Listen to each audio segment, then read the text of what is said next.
Ce témoignage vous est présenté par Médic Santé et par le laboratoire d'orthèse-prothèse du Centre intégré de santé et de services sociaux de l'Abitibi-Témiscamingue. Moi, c'est Stéphanie Poulain, j'ai 39 ans. Ça fait quelques années que je suis en Abitibi, je viens pas d'ici. Premièrement, moi, je viens de l'île Anticosti, fait que je me suis emmenée en Abitibi. Et après ça, j'ai eu les enfants qu'on voit en arrière. J'ai des enfants différents. J'en ai 6.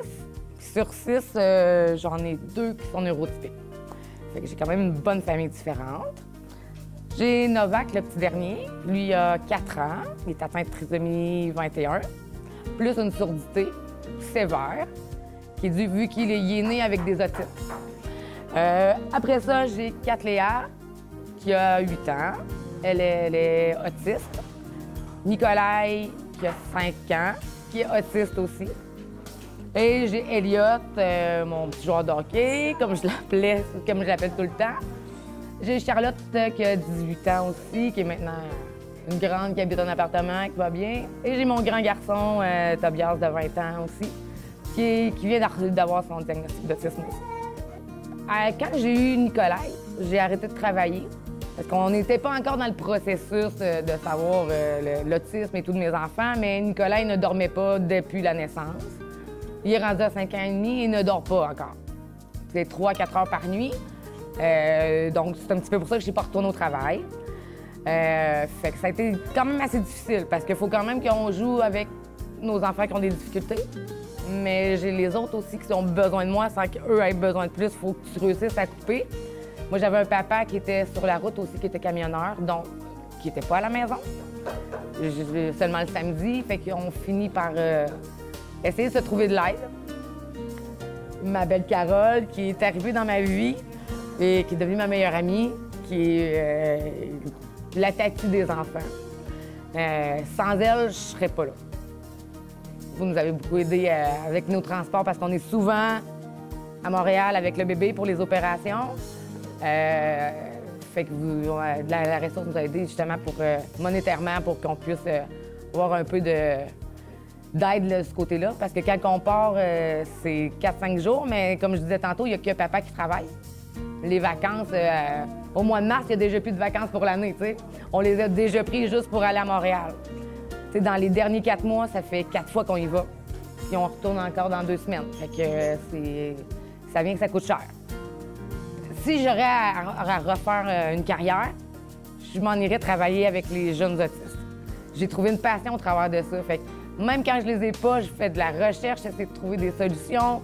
C'est vraiment une passion. Je peux pas rien dire de plus. Fait que tout le bagage que j'ai accumulé avec les enfants, je vais être capable de le donner à quelqu'un d'autre. Que ce soit peut-être donner juste du répit à des familles, justement, qu'eux ont plus de difficultés, tu sais. Juste donner un après-midi à un parent, qui peuvent aller prendre un café avec un ami, mais que je garde pendant ce temps-là, mais je vais être apte à m'occuper de cet enfant-là, tu sais. Fait que c'est quelque chose que j'aimerais vraiment. Novak va rentrer à l'école bientôt aussi, donc je vais avoir plus de temps libre, mais je veux continuer à en donner aux autres. Il faut vraiment en parler de la trisomie, de l'autisme. On a vraiment beaucoup de questionnements, que plus qu'on va en parler, plus que nos jeunes vont être acceptés. Avec le hockey, moi, à tout début de saison, c'est la même chose. Je parle à tous les parents qu'on a avec nous. Moi, mon enfant qui crise dans l'aréna, ça me dérange pas. Inquiétez-vous pas, ils sont bien élevés. Ils vont finir leur crise. On va continuer à s'amuser par après. Moi, Katléa, elle aimait déchirer du papier, en exemple. T'sais. Je vais au Walmart, il y avait des beaux papiers partout, puis ma Katléa veut déchirer du papier. Mais elle se met à terre, fait le bacon, parce que je lui dis, on peut pas, tu sais, il faut l'acheter le papier. Mais là, j'ai une madame qui était passée à côté de moi, puis qui m'a dit, tu sais, occupez-vous donc de votre fille. Mais je lui ai simplement dit, la voulez-vous pour quelques jours? Vous reviendrez me voir après. Tu sais, je cachais ce que je suis en train de faire, là.